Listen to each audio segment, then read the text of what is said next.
Tengan buen día. Esta ocasión, para cerrar ya la asignatura de Psiquiatría 1, estaremos discutiendo sobre el tema de sexualidad y trastornos asociados. Vamos a hablar sobre salud sexual, disfunciones sexuales, diversidad sexual, trastornos parafílicos en la práctica clínica contemporánea. Esto es para que quede muy claro. Vamos a tratar de clarificar muchos términos con algunos ejemplos, algunas situaciones contemporáneas. Vamos a mencionar algunas situaciones históricas que han tenido cambios en los últimos tiempos. ¿Qué es lo que buscamos que se logre en esta sesión? Pues bueno, que identifiquen, evalúen y orienten al adulto o a la persona con la que ustedes estén evaluando con trastornos de comportamientos sexuales en el marco de la salud sexual contemporánea y conforme a las clasificaciones internacionales vigentes. Es decir, que ustedes se empapen, conozcan la terminología médica adecuada, conozcan los cambios que ha tenido el concepto de salud sexual y sus diferentes variaciones, así como también sean capaces de reconocer patologías. ¿Cuáles son los objetivos específicos de esta clase? Pues bueno, definir la salud sexual y diferenciar sexo, identidad, expresión y orientación sexual, conducir una historia sexual clínica con apertura, neutralidad y respeto, reconocer y clasificar disfunciones sexuales con criterios actuales, atender clínicamente personas con orientaciones e identidades diversas sin patologizar, distinguir conducta sexual compulsiva de trastornos parafílicos e integrar el efecto de enfermedades y psicofármacos en la función sexual. Esto, digamos que es lo que durante mucho tiempo, este último apartado, lo que durante mucho tiempo estuvo como ignorado o digamos, como que se mencionaba muy superficialmente en algunas temáticas, incluso de otras asignaturas. Hemos tratado de fusionarlo un poco para que lo tengan dentro de esta clase y que sea también parte de esta evaluación en cuanto a la sexualidad del paciente, también como las enfermedades y algunos medicamentos pueden afectar la función sexual del paciente. Por ende, vamos a estructurar la clase según estos objetivos específicos. En el primer apartado nos vamos a detener en cuanto a la salud sexual y conceptos básicos. En un subtema 2 vamos a hablar sobre la historia sexual y evaluación inicial. En el 3 hablaremos sobre disfunciones sexuales para luego pasar a la diversidad sexual y de género, terminando con la conducta sexual compulsiva y las 8 parafilias que se mencionan sobre todo en el DSM-5 en su tercera revisión, aunque mencionaremos brevemente algunas que se clasifican como otros tipos de parafilias u otras parafilias especificadas y sin especificación.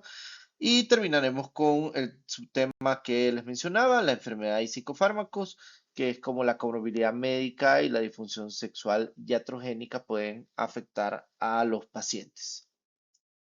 Muy bien, comencemos con el primer apartado y vamos a hablar sobre la salud sexual y conceptos básicos.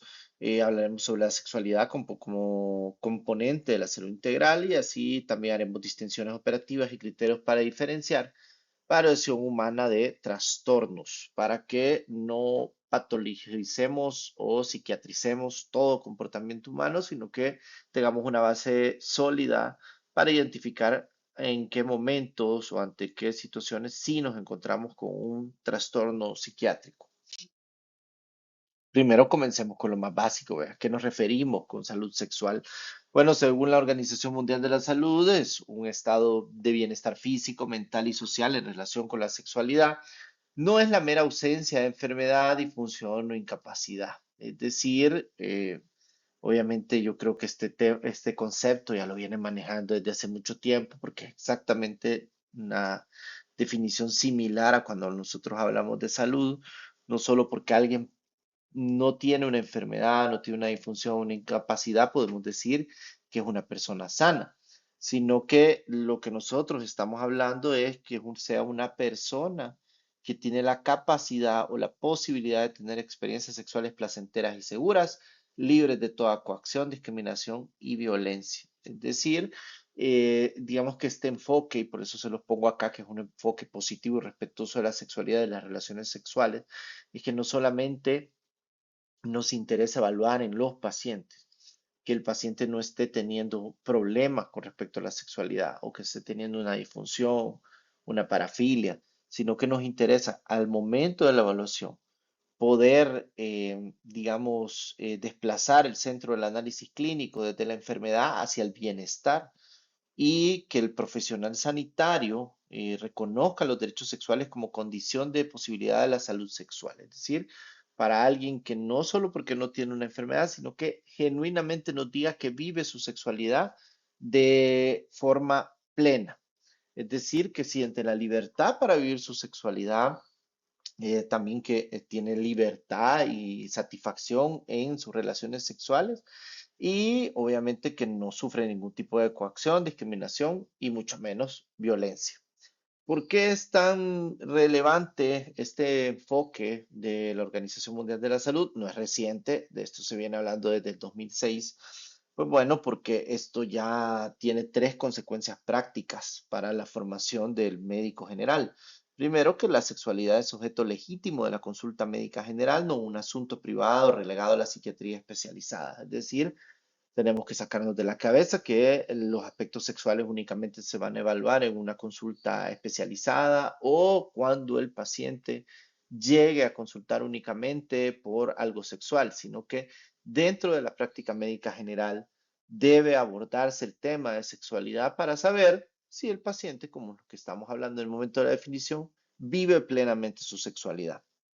La segunda implicación es que la pregunta clínica relevante deja de ser únicamente qué tiene este paciente para incluir también cómo está su salud sexual. Es decir, no solo vamos a ver una persona que va a consultar por un problema cardíaco, una persona que va a consultar por un problema respiratorio, un problema renal, sino que dentro de esta evaluación global, integral que vamos a hacer del paciente, pues también se debe incluir el tema de la sexualidad. Y la tercera implicación, que el médico debe aprender a operar con un vocabulario preciso que separe lo que es trastorno de lo que es variación humana sin confundir ambas dimensiones. Es decir, que muchas veces hay pacientes que consultan porque pues, ellos también desconocen, obviamente no se encuentran dentro del ámbito de la salud y desconocen que si algún tipo de preferencias, algún tipo de práctica llega a catalogarse como un trastorno o un problema psiquiátrico o un problema mental, pues obviamente a quien consulten, que será en este caso al médico general, pues debe tener muy claro también estos conceptos y no sea una persona que venga a confundir más al paciente o que llegue a patologizar, que es lo que estamos tratando de evitar con estas definiciones. Bien. Hay cuatro dimensiones que el clínico debe distinguir. Estas cuatro dimensiones son independientes entre sí y confundirlas, pues obviamente se considera un error clínico bastante importante. Vamos a definir primero a qué nos referimos con el sexo biológico. Pues obviamente como el término prácticamente lo indica, pues son las características anatómicas, cromosómicas, gonadales y hormonales con los que nace una persona. No siempre se reduce al binario de hombre-mujer, porque ya sabemos que existen estados intersexuales o de diferenciación sexual atípica. Es decir, que si alguna vez alguien profundiza un poco más sobre este tema del sexo biológico, pues tienen que aclararle que no solo es hombre-mujer, también existen los intersexuales y algunos que tienen una diferenciación sexual atípica. El segundo, la identidad de género. ¿Qué nos referimos con esto? Pues bueno, es la vivencia interna y personal del género que cada persona experimenta.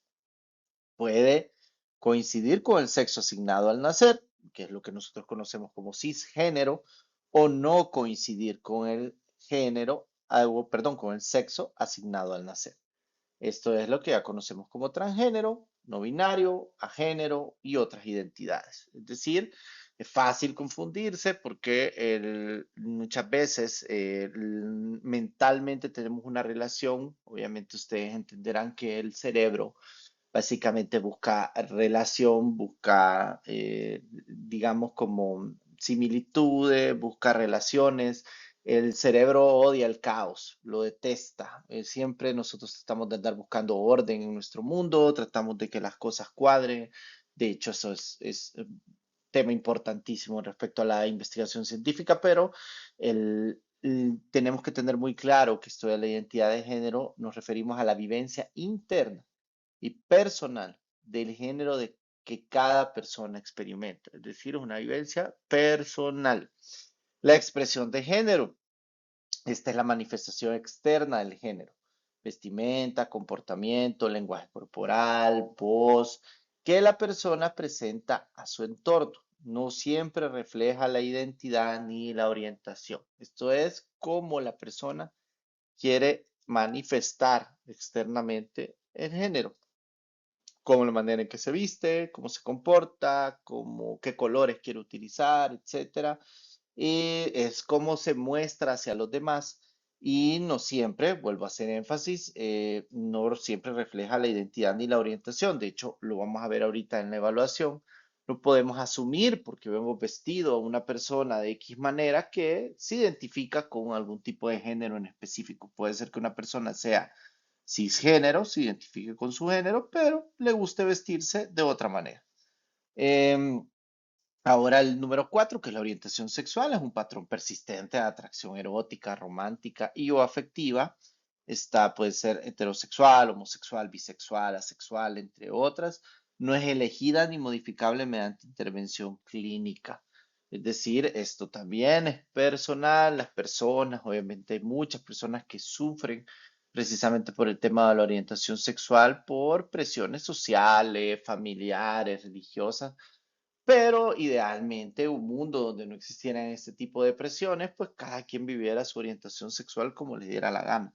Y obviamente, aunque las personas pueden manifestar cierta orientación, puede ser que internamente en realidad tengan una orientación diferente, pero por satisfacer a otras personas, familia, amigos, conocidos, compañeros, etcétera, públicamente expresen otro tipo de orientación. Ustedes lo van a ver en muchísimas consultas. Las personas, dependiendo de la alianza terapéutica que han realizado con su médico, puede llegar al punto de manifestarnos que eventualmente la orientación que expresa o manifiesta no es acorde con la que realmente esta persona experimenta. Muy bien, ahora vayamos con digamos, con la variación humana versus el trastorno. Esto, digamos, es súper importante porque em, cuando una característica del comportamiento sexual constituye trastorno y cuando es simplemente variación humana. Esto sería como la pregunta clínica nuclear. Entonces, muchas veces le van a preguntar que si la experiencia o las prácticas sexuales que el paciente está teniendo es un trastorno o no es un trastorno. Les van a preguntar cuál es la línea, cuál es la frontera que divide entre un trastorno o no. Obviamente ustedes tienen que contestar de manera científica, de manera sólida, válida, y la psiquiatría contemporánea responde con tres criterios convergentes. Es decir, lo primero para identificar si solo es una variación de la conducta humana o del comportamiento sexual o estamos hablando como un trastorno es si hay malestar clínicamente significativo. Es decir, que la propia persona, no inducido por la familia ni por la religión, sino que él solito está experimentando un malestar por esa práctica o ese comportamiento sexual que está teniendo. Si le causa malestar al paciente, eso es un trastorno. Ojo, por eso les dejo también muy claro, si el paciente viene y les dice, no, es que yo me siento mal por mi familia, me siento mal porque va en contra de lo que dice mi religión, entonces este criterio no se cumple.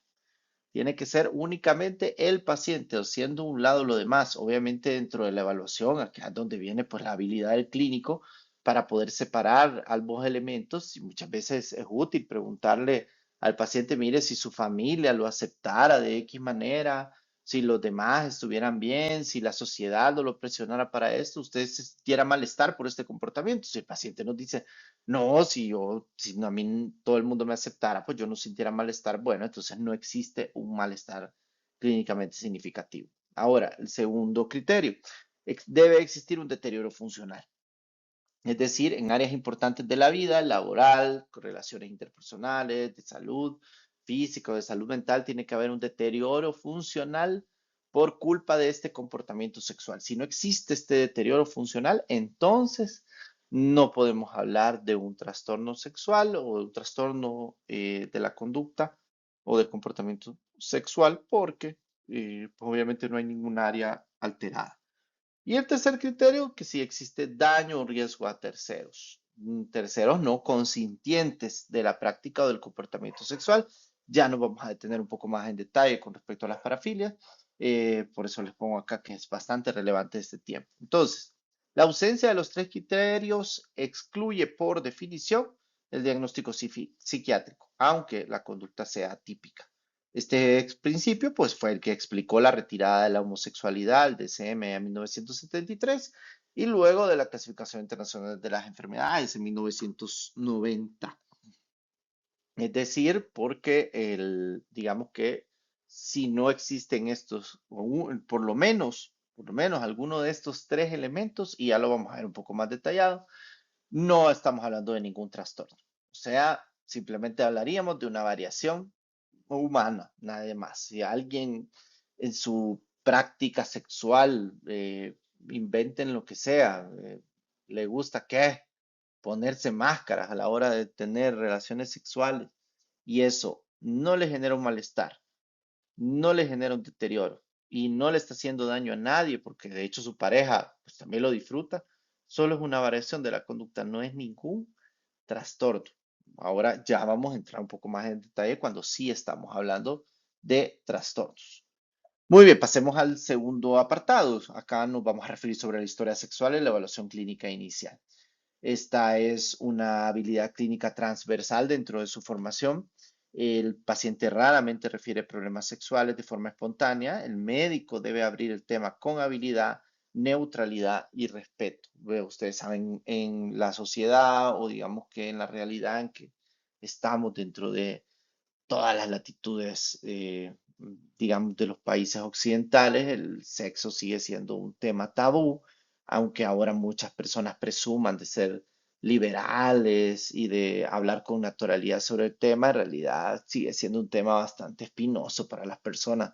Entonces, por ende, el clínico es el que debe de sacar el tema a colación durante la evaluación, a la toma de la historia clínica, pues también tiene que haber una historia sexual del paciente. Ahora, la pregunta, pues esto no es raro. Muchas veces notamos en las evaluaciones de las historias que hay mucha dificultad sobre abordar el tema de la sexualidad. Entonces, acá hay cierta orientación de cómo abrir el tema sexual en consulta. Para comenzar, pues la apertura requiere normalización y permiso. Hay tres estrategias validadas en la literatura clínica que permiten que nosotros podamos aperturar este tema. Primero es la normalización, pues quita el peso al tema y comunica que la consulta no es excepcional ni vergonzosa. Usualmente nosotros mencionamos que la salud sexual es parte de la salud general. Suelo preguntarle a mis pacientes sobre ella. Está bien si conversamos un momento sobre esto, etcétera. Es una manera de normalizar el tema, es decir, lo dejamos claro que no solamente lo estamos haciendo con él por la forma en que se mira, por la forma que camina, que se expresa, o por el consulta por el que llegó, porque probablemente llegó por un problema de relación o llegó por problemas en el trabajo, tenemos que explicarle que parte de nuestra consulta de medicina general es también preguntar sobre la salud sexual y que esto obviamente forma parte de la salud general, así como estamos preguntando sobre si consume alcohol, si fuma, etcétera, también preguntamos sobre salud sexual. Segundo, una vinculación al motivo de consulta. Esta es otra estrategia. Algunos pacientes con su misma condición experimentan cambios en la vida sexual. ¿Le ha ocurrido a usted? Generalmente si estamos evaluando pacientes que ya tienen años de tener una patología hipertensiva, diabetes, sabemos que el porcentaje, la literatura lo describe hasta casi el 50% de los pacientes que ya tienen más de 10 años padeciendo diabetes, por ejemplo, van a tener cuadros de alteraciones en su vida sexual, precisamente pueden presentar disfunción eréctil y eso va a ser normal. O sea, está dentro de la normalidad para un paciente con años de diabetes, con años de problema vascular. Entonces hay que preguntarle, mire, con exactamente la misma patología que usted viene, hay personas que me han mencionado que tienen problemas en su vida sexual. ¿A usted le ha pasado? Es otra manera de aperturar el tema. Y tercero, pues pregunta abierta tras el consentimiento. Una vez que el paciente acepta hablar, comienzan con preguntas no específicas. Cuénteme cómo está su vida sexual en general, antes que preguntas cerradas o presuntivas, porque obviamente entenderán que si nosotros, digamos, tiramos una pregunta en específica, puede ser que el paciente ya asuma que nosotros tenemos algún prejuicio con él o que nosotros ya estamos pensando que él está insatisfecho en su vida sexual. Es mucho mejor dejar preguntas abiertas con respecto a este tema y decirle como, bueno, primero, la primera pregunta, ¿qué quiere saber sobre mi sexualidad? Bueno, la primera pregunta va a ser, ¿cómo está su vida sexual en general? ¿Cómo se siente? ¿Qué tan pleno? ¿Qué tan feliz? ¿Qué tan desenvuelto en su sexualidad se experimenta? ¿Qué tanto disfruta su sexualidad? ¿Qué tanto puede decir que puede tener estas relaciones sexuales? ¿Se siente dentro de su relación con su pareja, etcétera, etcétera? Es mejor dejarlo de una manera abierta. Ahora, hay una recomendación o un esquema operativo ampliamente utilizado en la formación de pregrado. No solo estamos hablando de formación en Latinoamérica, sino que esto se utiliza básicamente a lo largo del mundo, pues digamos que esto es lo que nosotros conocemos como la estructura de la entrevista de las 5P. Digamos que se complementa por las últimas dos P con aspectos psicodinámicos de salud mental, pero en general lo que ustedes tienen que tener en cuenta es preguntar sobre parejas, o sea, ya cuando pasemos a preguntas específicas, luego de que esta persona nos ha hablado de su salud sexual o de su conducta sexual en general, pues ya pasamos a preguntas específicas. Primero preguntamos sobre las parejas. ¿Tiene parejas? ¿Cuántas parejas? ¿De qué sexo son las parejas? Y evitar asumir, o sea, también por la forma en que se mira, por la forma que expresa, asumir, bueno, como esta persona pues parece que es homosexual, me imagino que su pareja será otro hombre, ¿no? No podemos asumir eso, puede ser que esa solo sea su expresión de género, pero que no ni se identifique genuinamente como una persona homosexual porque no es su orientación, o nosotros ya son prejuicios que nosotros tenemos. ¿Acuerdan lo que les hablaba sobre el cerebro tratando de buscar algún tipo de congruencia? La segunda P, preguntar sobre prácticas. Tipo de prácticas, qué tipo de sexo practica, vaginal, oral, anal o otras formas, uso de barreras, satisfacción percibida en las prácticas. La tercera P, si utiliza protección, qué tanto el uso de preservativos, si utiliza un tamizaje previo de ITS cuando se involucra con parejas con las que no tiene una relación, vacunación, si tiene vacunas de VPH, de hepatitis B, si ha utilizado profilaxis en el pasado por algún riesgo de infección, etc. Pasado de ITS, también es la cuarta P, antecedentes de infección de transmisión sexual, tamizaje, embarazo, previo o pérdidas, antecedentes de violencia sexual, también es importante preguntar. Y la última P, que es la prevención de embarazo, que son métodos anticonceptivos en uso, intención reproductiva, si está buscando ser madre, si busca embarazarse, satisfacción con el método que está utilizando y muchas veces pacientes que con el método anticonceptivo se sienten sumamente insatisfechas. La práctica de los anticonceptivos hormonales en las mujeres es sumamente delicada. La gran mayoría de mujeres reaccionan mal con los efectos secundarios de los anticonceptivos y muchas veces pues nadie les pregunta si de verdad se sienten cómodas con el método y lo tienen que utilizar porque ni modo, la pareja no quiere tampoco utilizar protección, etcétera. El encontrar el apoyo de un clínico acucioso que le interesa este tipo de temática puede hacer la diferencia en una buena alianza de esta paciente o que nos catalogue como un médico más que nada más le preguntó por lo que lleva a consulta y punto. ¿Cuáles son los errores frecuentes? ¿Qué es lo que el médico debe evitar? ¿Y qué es lo que nosotros queremos que ustedes practiquen? Muy bien, lo que queremos que practiquen es un lenguaje neutro y no presuntivo. Es decir, es más fácil que ustedes utilicen la palabra pareja antes de que asuman que tiene un esposo o una esposa. Alguien antes de que hablen sobre hombre o mujer hasta que el paciente lo aclare. Confidencialidad explícita. Debe declararse al inicio que la información es confidencial, salvo las excepciones legales conocidas. Bueno, obviamente si existe un riesgo para sí mismo o si nos va a hablar sobre algo de abuso de menores, pues obviamente ya estamos obligados por ley a, digamos, a denunciar. Evitar reacciones faciales o corporales de sorpresa, juicio, evaluación moral. Esto es una habilidad entrenable para todos. Tener un aspecto, digamos, neutral en la entrevista debe ser una obligación para todo clínico que interviene con pacientes. Validar la dificultad de hablar del tema, decir frases como entiendo que esto puede ser difícil de conversar, tómese un tiempo si lo necesita. Preguntar antes de explorar. ¿Le parece bien si hablamos sobre esta autonomía narrativa del paciente debe respetarse? Es decir, el paciente debe sentir que el que está dando margen para ampliar sobre algún tema que puede ser difícil, puede ser que dentro de la entrevista y a la hora que nosotros estemos preguntando sobre las conductas sexuales o la salud sexual del paciente, pues salga a colación temas como abuso sexual y eso es algo que el paciente nos debe permitir explorar con autonomía de parte de él. ¿Qué errores debemos evitar? Asumir heterosexualidad y cisgeneridad por defecto. Es decir, pensar que todo hombre se identifica como hombre, que toda mujer se identifica como mujer, o que sus parejas son de género contrario. También hay que evitarlo, esos son prejuicios nuestros. Confundir orientación con identidad de género o con prácticas sexuales.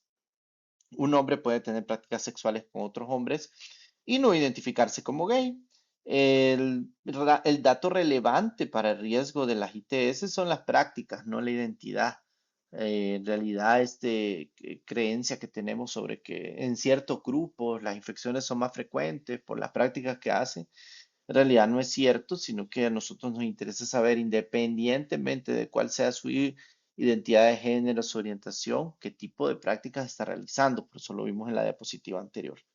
Preguntar únicamente por disfunciones sexuales y omitir la parte de la satisfacción y el bienestar, es decir, lo que hablábamos al inicio con la definición de salud sexual según la OMS. No es solo preguntar, no está teniendo ningún problema, ok, entonces ahí estamos bien, sino que tenemos que abordar y tenemos que preguntar, ¿estamos viviendo genuinamente nuestra sexualidad de una manera plena, satisfactoria, feliz?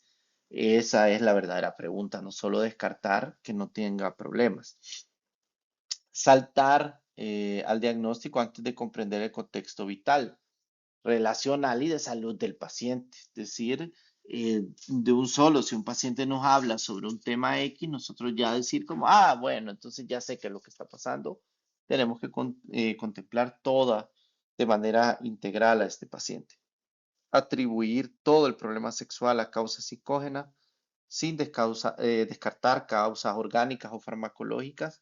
Eso también es muy grave. Muchas veces los pacientes por algún medicamento o porque genuinamente tienen una enfermedad orgánica están teniendo problemas sexuales y asumir de un solo que todo está en la mente, pues es un error del clínico. Redirigir el tema hacia juicios morales, consejos personales o exhortaciones religiosas. Eso, por favor, ahorrémoslo, que eso no le interesa al paciente de la manera en que tus principios, tus valores andan por ahí. Eso no tiene nada que ver con esto, sino que eso es algo que lo puedes compartir con tus amigos, tu familia, tu grupo de apoyo, lo que vos querás.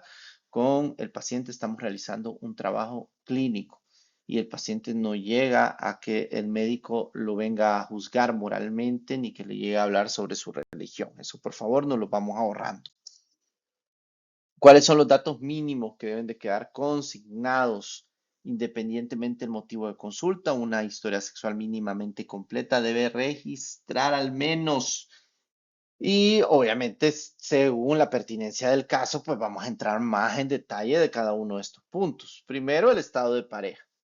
¿Qué tipo de relación y tiempo tienen en la pareja? La frecuencia y satisfacción de su actividad sexual global, cada cuánto tiene relaciones y qué tan satisfecho se siente la relación.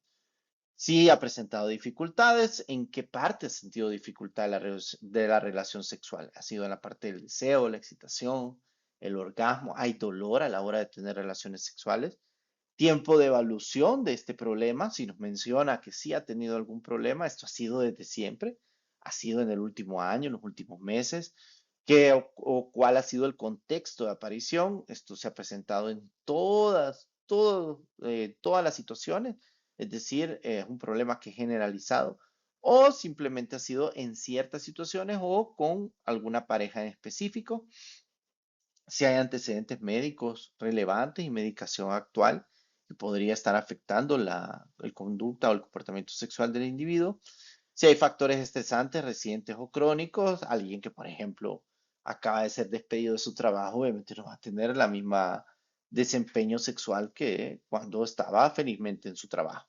Si hay antecedentes de violencia sexual de cualquier tipo, identidad y orientación sexual cuando sean clínicamente relevantes. Es decir, cuando aporten a mi historia, pues obviamente también tengo que abordar el tema de la identidad, la orientación. Por ejemplo, como les mencionaba, puede ser que este paciente nos mencione que el problema que realmente tiene es un conflicto en cuanto a su identidad, su orientación por motivos religiosos, motivos familiares y obviamente ahí el abordaje es diferente, pero porque ya hablamos, en realidad no tiene un problema sexual, tiene un problema con la familia, tiene otro tipo de problema, pero obviamente esto debe estar consignado en la historia sexual.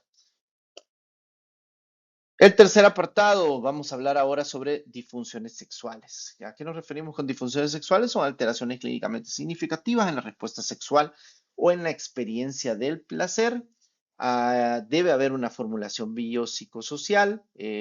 Raramente tienen una causa única estas disfunciones sexuales, sino que nos vamos a dar cuenta que en realidad, pues como todo ser humano, vea, obviamente nos afecta tanto la parte orgánica, la parte social y la parte psicológica o la parte mental a la hora de nuestro desempeño en nuestro comportamiento sexual.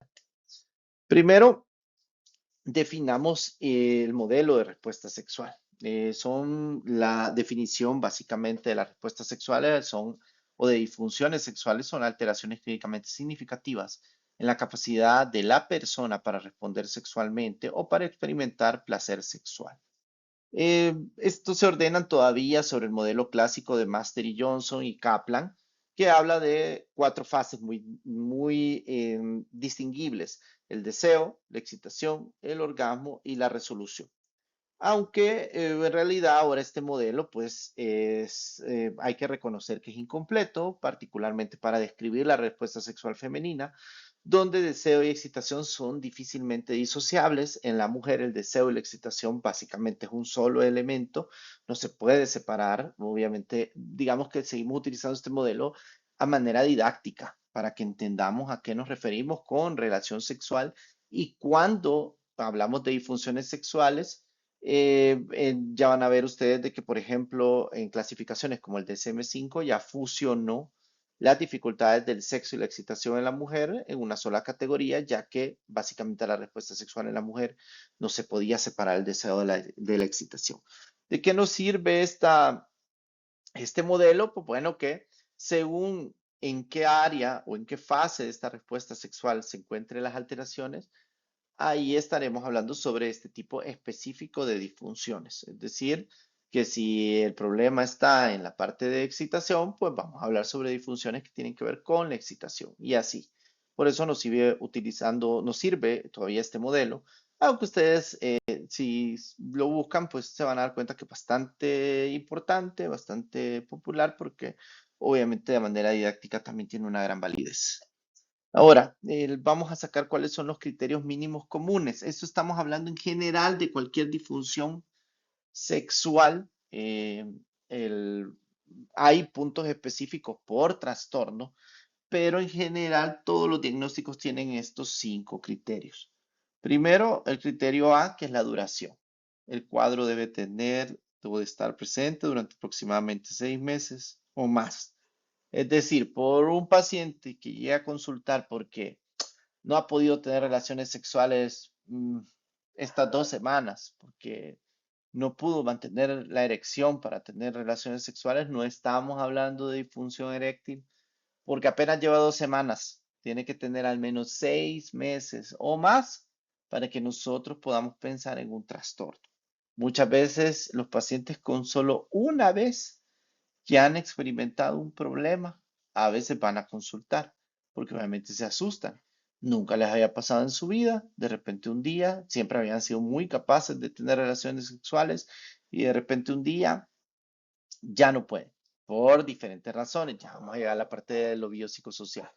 Pero andaba estresado, pues, obviamente no es su pareja, no eran, ni siquiera se había preparado para tener relaciones sexuales, falla en el intento y inmediatamente aparece el temor de, díjole, ahora tengo disfunción eréctil. Y pues el clínico tiene que explicarle que no, eso está lejos de ser una disfunción eréctil, que se necesitan al menos 6 meses o más. Segundo criterio es la frecuencia. Al menos 3/4 partes de esas prácticas debe presentar ese síntoma. Es decir, que si un paciente viene y nos dice, mire, ay, la mitad de las veces sí logro, la mitad no, eso tampoco es un criterio, aunque ya vamos a hablar del tercero, que digamos que aquí se lo he puesto incluso como criterio nuclear. Pero nosotros esperamos que al menos 3/4 partes, o sea, el 75 al 100% de las prácticas se vean afectadas por ese trastorno.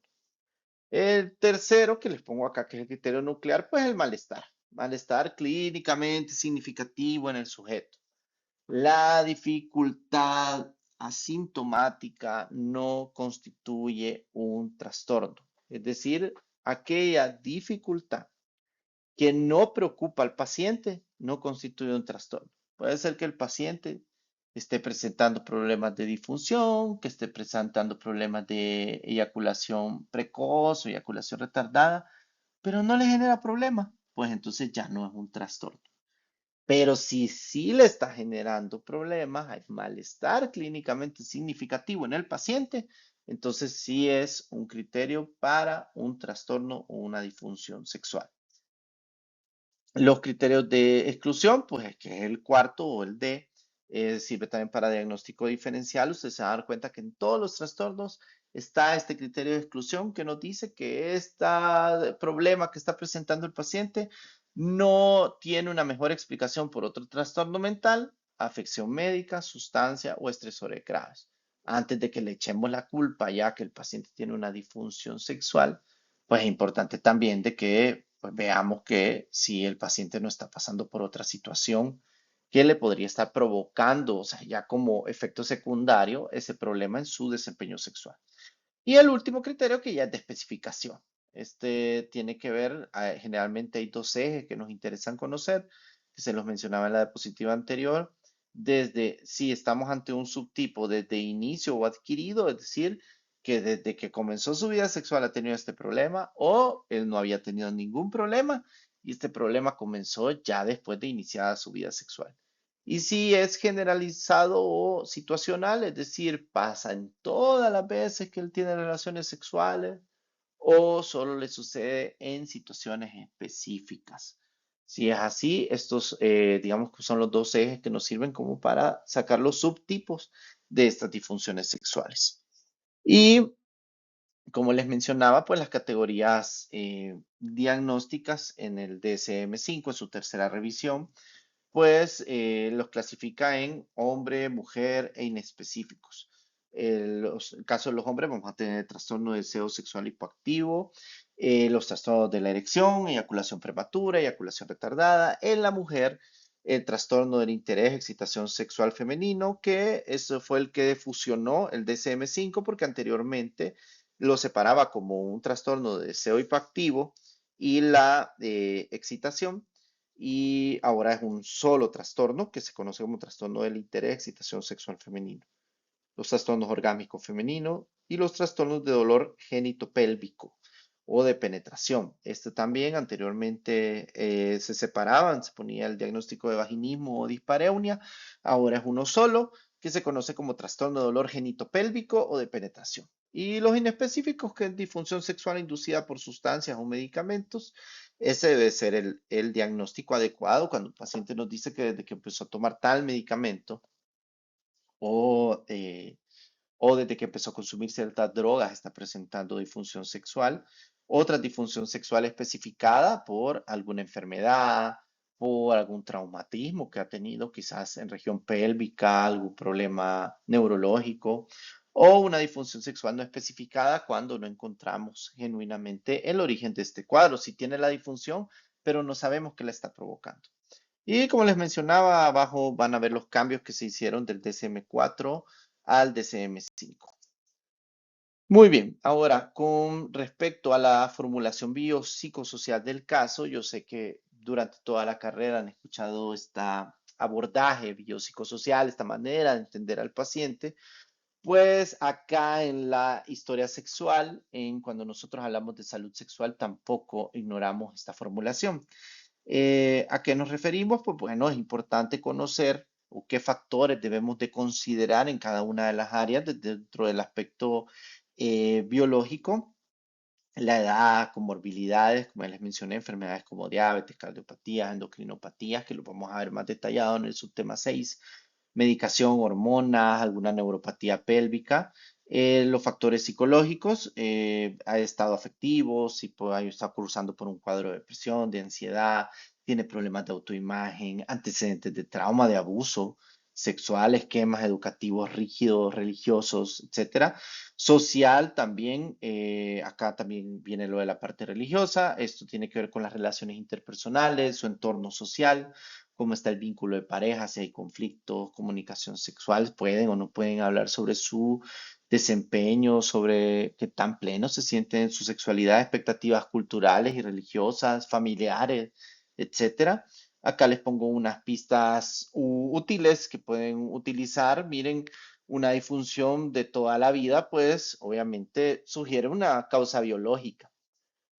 O solamente que tenga un conflicto muy a etapas tempranas de la vida o un factor educativo profundo. Pero cuando nosotros hablamos que es algo de toda la vida, sospechen sobre alguna falla física. Ya una causa, o digamos, ya cuando nosotros ponemos el subtipo adquirido, pues ya nos sugiere no solo un factor médico, farmacológico, sino que también un aspecto de relación actual, de psicofarmacología, algo o alguna psicopatología por la que esté cursando el paciente. Una disfunción generalizada con cualquier pareja, en cualquier contexto, es decir, en cualquier situación siempre presente el problema, suele tener una causa orgánica o psiquiátrica. Y una disfunción que es situacional, que solo le sucede con parejas específicas o contextos específicos, suele tener ya una causa relacional o ansiosa. Porque preguntamos, muchas veces ustedes se van a dar cuenta que muchas veces se pregunta sobre las erecciones matinales o si, o también erecciones nocturnas. Bueno, si el paciente las conserva en un cuadro de una disfunción eréctil, suele o sugerir o solemos pensar que la etiología podría ser psicógena. Y cuando él no está presentando ningún tipo de erección, ni nocturna, ni matinal, nada, no tiene esas erecciones matutinas, pues ya podemos sospechar sobre una etiología orgánica, aunque siempre debemos descartarla, pero ya nos hace mucho más ruido. La eyaculación prematura es la disfunción masculina más frecuente y la disfunción eréctil aumenta con la edad y con la comorbilidad cardiovascular. Es decir, a medida el hombre va aumentando su edad y también presenta problemas cardiovasculares, pues se va a presentar mayor como frecuencia el cuadro de disfunción eréctil. El trastorno de interés, excitación sexual femenino y el trastorno de dolor genitopélvico de penetración son las consultas femeninas más frecuentes en atención primaria. Muchas veces existe la creencia que pueden haber solamente cuadros de infecciones o algún tipo de problema físico cuando se presentan estas consultas pero muchas veces también vamos a encontrar que hay conflictos en las relaciones de pareja, etcétera. Pero lo importante es que sepan que estas son generalmente se consultan más en atención primaria. No vayan a creer que cuando todos estos temas que estamos hablando, que estamos discutiendo este día, solamente estamos hablando de la consulta psiquiátrica especializada. En realidad, el médico general es que muchas veces, y como ya les mencioné, hasta incluso cuando tienen una muy buena relación con el paciente, han desarrollado una alianza terapéutica muy sólida, pues esto permite que el paciente tenga apertura sobre estos temas. El cuarto subtema, la diversidad sexual y de género. Acá que nos interesa que haya un dominio adecuado de atención clínica y comunicación, no de patología en estos temas de diversidad sexual. Las identidades y orientaciones no se diagnostican ni se modifican. Es decir, lo registramos, lo consignamos porque es parte de la historia sexual del paciente, pero esto no es ningún tipo de diagnóstico. Cuando salimos de este paradigma patologizante, pues hace más de 3 décadas atrás, pues miren, o más, mucho más allá, por 1973, el DSM, la Asociación Americana de Psiquiatría, pues retiró la homosexualidad de su manual diagnóstico y estadístico de trastornos mentales. Allá para 1990, la OMS también retiró la homosexualidad de la clasificación internacional de enfermedades. Y para el 2013, el DSM-5 ya reemplazó trastorno de identidad por la disforia de género. Y para el 2022, que ya sabemos que comenzó el CIE-11, la incongruencia de género sale del capítulo psiquiátrico. Ya ni siquiera lo van a encontrar en el capítulo que tiene que ver con psiquiatría, sino que hay un capítulo específico sobre, digamos, como sobre salud sexual o, ¿cómo se llama? Condiciones de sexualidad en el adulto. O sea, ya ni siquiera lo van a encontrar en psiquiatría. La Asociación Americana de Psiquiatría distingue la disforia no es la incongruencia entre identidad y sexo asignado, sino el malestar clínicamente significativo asociado a esa incongruencia. Una persona transgénero sin malestar no cumple criterios diagnósticos. Volvemos al mismo criterio que les mencioné que ha sido clave durante toda la presentación. Si el paciente no presenta malestar clínicamente significativo, no es un trastorno. Ustedes se van a encontrar con pacientes que les van a decir de que, pues, él tiene un cuerpo con característica física de hombre, pero que se identifica como mujer. Es transgénero, pero el paciente no siente ningún malestar con eso, no tiene ningún conflicto con tener un cuerpo de hombre. Les dice, listo, ya aprendí a vivir con eso, ha sido mi cuerpo toda la vida, doctor, yo no tengo ningún problema con eso, no hay ningún trastorno en eso. Cuando el DSM-5 o la Asociación Americana de Psiquiatría habla de un trastorno, lo mismo. Cuando ya el paciente nos dice que en realidad el tener un cuerpo que no corresponde a su identidad le genera un malestar clínicamente significativo, entonces sí estamos hablando de un trastorno. Ahí es donde nos menciona que ya entra el tema de disforia de género. El CIE-11 no considera el diagnóstico de disforia de género, pero ya vamos a entrar un poco más de detalle a eso. Ahora, el disforia de género versus incongruencia de género. Eh, Miren, básicamente esto es una cuestión de manuales. La disforia de género, que lo vamos a encontrar dentro del DSM-5 en su tercera revisión, sí se encuentra dentro de los trastornos psiquiátricos, en el capítulo de trastornos psiquiátricos. Es el criterio nuclear, ya lo hablamos. Si no hay malestar, pues no estamos hablando de trastorno. Y especifica subtipos cuando hablamos de niños y adolescentes y adultos. En el CIE-11, ¿qué es lo que vamos a encontrar en el CIE-11? La incongruencia de género.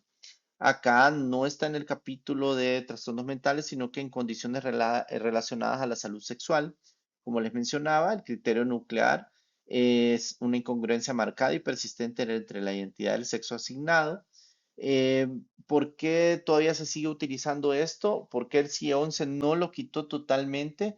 Mire, porque básicamente lo que quería el CIE-11 es que, pues, se pudiera garantizar el acceso a atención sanitaria afirmativa, tratamiento hormonal, cirugía a este tipo de pacientes. Si el CIE-11 lo quitaba, pues eso ustedes entenderán que implica para aseguradoras, sistemas de salud, etcétera, de que pues no hay nadie que te respalde que eso es un trastorno. Y al no tener un problema, ni siquiera un problema de salud, pues podía quedar muchos pacientes que genuinamente estaban experimentando este malestar sin atención adecuada. Y como les mencionaba, pues bueno, este ya no lo vamos a encontrar en el capítulo de psiquiatría. Entonces recuerden que esto es importante, ¿verdad? Que lo del malestar lo tenemos que tener en cuenta y cómo lo vamos a encontrar en cada manual, que es diferente. porque ustedes en la literatura muchas veces van a encontrar, dependiendo el texto o el artículo científico, dependiendo de cuál manual esté utilizando, puede ser que les hable de disforia de género o les hable de incongruencia de género. Pero ustedes ya deben de conocer que disforia habla el DSM-5 y el CIE-11 habla sobre incongruencia de género. El estrés de minorías como determinantes de salud. Miren, la mayoría de prevalencia o la elevada prevalencia de depresión, ansiedad, conducta suicida y consumo de sustancias en personas de la comunidad LGTBI Q más no es atribuible a la orientación o a la entidad en sí misma, sino al modelo de estrés de minorías formulado allá por Meyer en 2003. Este modelo, digamos que distingue dos clases de estresores: estresores distales, como la discriminación abierta, violencia, rechazo familiar, barreras al acceso de salud, microagresiones cotidianas, y estresores proximales, o estresores internalizados, como la homofobia y transfobia internalizadas. O sea, son personas que desde pequeñito les enseñaron que las personas que tenían esta conducta debían de ser odiadas o debían de ser marginadas, rechazadas. Ocultamiento, expectativas de rechazo, ya se imagina que los demás lo van a rechazar. Vigilancia constante de la propia identidad, es decir, cómo los demás los miran y qué están haciendo ellos para reafirmar que se identifican de tal manera. Pues para toda persona que tenga contacto con pacientes, es decir, para el clínico, este modelo tiene una implicación práctica directa. La intervención eficaz no consiste en intentar modificar la identidad, sino en abordar las consecuencias en salud mental de un entorno hostil y en facilitar el acceso a redes de apoyo y atención afirmativa. Los síntomas psiquiátricos en estas poblaciones se tratan con los mismos protocolos que en cualquier otro paciente, sin atribuir estos problemas o síntomas psiquiátricos por defecto a la sexualidad. Es decir, muchas veces hay muchos profesionales de la salud que tienen el prejuicio de pensar que todos los problemas psiquiátricos por los que pasan estos pacientes, si pertenecen a esta comunidad, es porque pertenecen a la comunidad. Y no es cierto. En realidad existe modelo, esto ya tiene una base científica, obviamente, que en realidad por las condiciones, estos estresores por los que sufren o por los que tienen que pasar, son los que provocan que después presenten estos síntomas psiquiátricos. Ahora, mencionamos que deberían de tener una atención clínica afirmativa. Bueno, son 4 los principios operativos que ustedes deben de poder aplicar y deben de aprender en su proceso de formación. Primero, reconocer y validar, aceptar la identidad y la orientación reportadas por el paciente sin cuestionarla ni intentar modificarla. No es su trabajo juzgarlo, ya se los mencioné, sino que es simplemente identificarlo y nada más reportarlo. Respetar nombre y pronombre, usar el nombre y los pronombres que la persona indique, aun cuando difiera de los registros legales. Distinguir el origen del síntoma, como, digamos, también diferenciar las consecuencias del estrés de minorías de la patología psiquiátrica primaria. Puede ser que los síntomas ansiosos, los síntomas depresivos que está experimentando el paciente no solo sean porque sean cuadros que han aparecido in situ, un paciente deprimido, sino que también sea porque está sufriendo este tipo de estresores de rechazo. Documentar con cuidado, es decir, respetando la identidad reportada, y respetar obviamente también en contextos institucionales cuando aún se mantengan clasificaciones binarias. Es decir, con mucho respeto al paciente se le tiene que hablar de la manera, el nombre o el pronombre que él quiera, pero se le debe explicar que por directrices de la institución, pues obviamente ustedes no pueden clasificarlo como mujer porque su sexo biológico es hombre, etcétera. Pero deben de tener también ese cuidado. Y como les mencioné, pues por favor tengan en mente que los síntomas psiquiátricos son exactamente los mismos que en cualquier otra población. Lo que no debe hacer el médico: esfuerzos para corregir orientación sexual e identidad de género, las famosas terapias de conversión o de reorientación sexual. Yo sé que aparecen muchas veces en las redes sociales a son de burla, pero en realidad existe. Y muchas veces hay personas que están pasando por situaciones estresantes con respecto al tema de sexualidad, que les van a preguntar sobre este tipo de terapias, ustedes deben de ser contundentes y explicarles que ninguna de estas terapias de conversión tienen un respaldo científico, todas carecen por completo de este respaldo, han sido condenadas, híjole, por cualquier institución, asociación seria, incluso la Organización Panamericana de la Salud las ha clasificado como prácticas que no tienen justificación médica y representan una grave amenaza para la salud y el bienestar de las personas.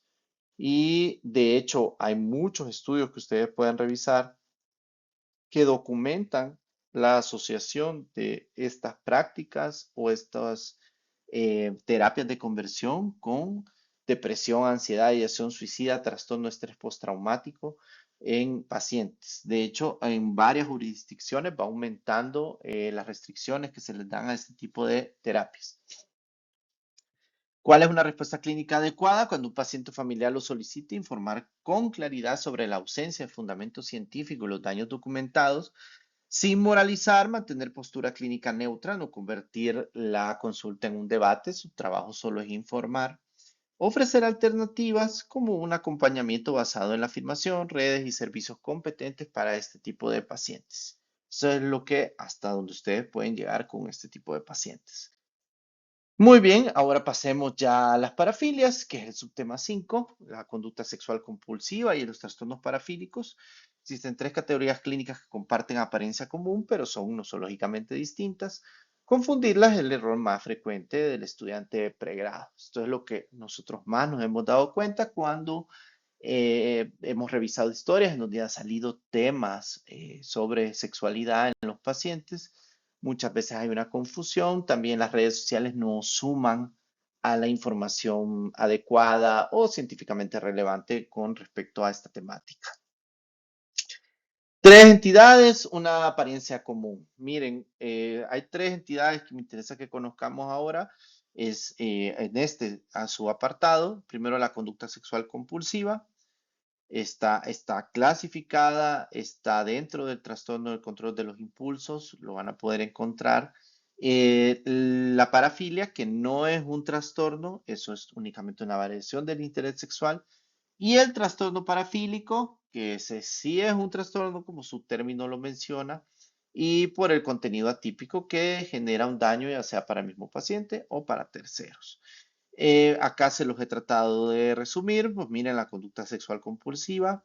Hay una pérdida de control sobre impulsos sexuales intensos, a pesar de que el paciente ha intentado controlar estos impulsos. El contenido de la conducta sexual generalmente es convencional, es el comportamiento sexual, digamos, como el coito típico que conocemos. No hay práctica, generalmente no hay práctica fuera de lo convencional. Y sí es un trastorno y requiere tratamiento por ende. La parafilia, como lo mencionamos en las primeras diapositivas, es simplemente una variación del interés sexual. El interés atípico persistente integrado a la vida es el núcleo clínico, es decir, vamos a encontrar un comportamiento o prácticas que no son comunes. El contenido es atípico, ya sea un objeto, modalidad, foco inhabitual de deseo sexual. ¿Es un trastorno? No. ¿Cuándo sería un trastorno o cuándo necesitaría atención? Cuando genere un malestar. Si no presenta malestar, el paciente es libre de hacer lo que quiera con su sexualidad mientras el paciente y su pareja se encuentren satisfechos con eso. El trastorno parafílico, cuando hablamos esto de trastorno parafílico, pues bueno, sí es un trastorno mental por un contenido atípico que daña al propio paciente o daña a terceros. Es un interés atípico, al igual que la parafilia, pero causa malestar o daños a terceros. Contenido atípico, igual que en la parafilia, sí es un trastorno y sobre todo hay banderas rojas muy graves y serias cuando hay daños a terceros. O sea, hay tres reglas operativas que debemos de tener en cuenta. Cuando la conducta típica entre adultos es consintiente, no genera malestar ni daño. Esto no tiene nada que ver con psiquiatría. Son prácticas en su mundo, en su relación de pareja, algo que disfruta. Cuando la conducta convencional con pérdida real de control, esto puede ser una conducta sexual compulsiva, es decir, es convencional el comportamiento, pero ya no puede controlarlo el paciente. Eso podría ser una conducta sexual compulsiva. Y la persona que no puede o no quiere consentir, esa persona ya cruza el umbral ético legal. Porque nos vamos a encontrar, vea, que cuando ya se rompe el respeto, ya estamos cayendo ante un delito. Y obviamente aquí ya es un problema ya ético legal, ya es un tema forense. Muy bien, comencemos primero con el cuadro, el primero que les mencionaba, el trastorno de conducta sexual compulsiva. Este, mire, fue incorporado por primera vez en la Clasificación Internacional de Enfermedades en el 2022 dentro del capítulo de control de los impulsos. Está junto a trastornos como la piromanía, la criptomanía, el trastorno explosivo intermitente. Durante décadas recibió denominaciones no oficiales y heterogéneas. Se hablaba sobre hipersexualidad, adicción al sexo, que salía frecuente en las noticias sobre algún famoso que se ingresaba en alguna clínica por un cuadro de adicción al sexo, adicción a la pornografía, conducta sexual fuera de control, satiriasis, ninfomanía. Todos esos términos se conocían y ahora últimamente pues ya todos estos términos están en desuso por su carga estigmatizante y su histórico sesgo de género. Entonces, ¿cuáles son digamos que, perdón, es importante que sepan, esto es un cuadro que lo clasifica el CIE-11.